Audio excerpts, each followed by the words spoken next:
Hola! Hello everyone, welcome to another Elle and the Moon tutorial.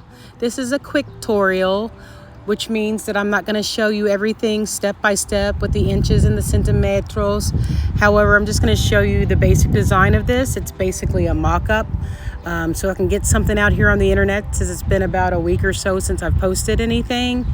But right now you are seeing me, I measured out a piece about 72 inches, and I am going to double half hitch horizontally it along the bust line to create this unique design that I came up with about I guess about 2 to 3 weeks ago.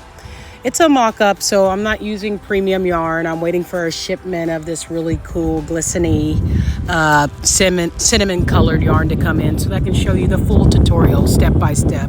It'll probably be in 2 parts. Anyhow, so I'm just gonna double horizontal half hitch all the way around, all the way down. There's a super long piece of rope that I reverse lark's head knotted on at the top, as you could have seen. And then I do the back. I just use a bunch of scraps that I have, and then I cut them down and make just a very simple bohemian style design.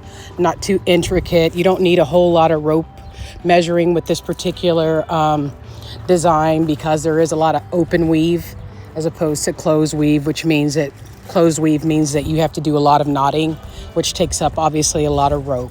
If you watched my last craft cast, I think it was craft cast number 15, the Elle and the Moon podcast, I had a design up that this is taken from. I decided that I didn't want this to be a skirt, the middle part that you could see with the holes in the middle, because you'd have to, I don't know, it was just weird to have the little holes over the crotch. So going in a different direction with this, but there will be a skirt component that goes with this top down the line.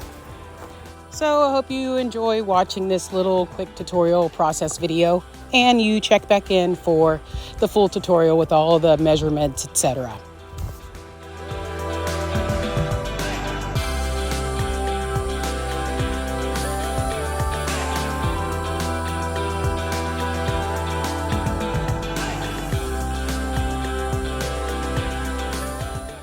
At this particular part, I had to add on an additional piece as my rope was too short. So I had to continue on and basically mask how I added in the piece.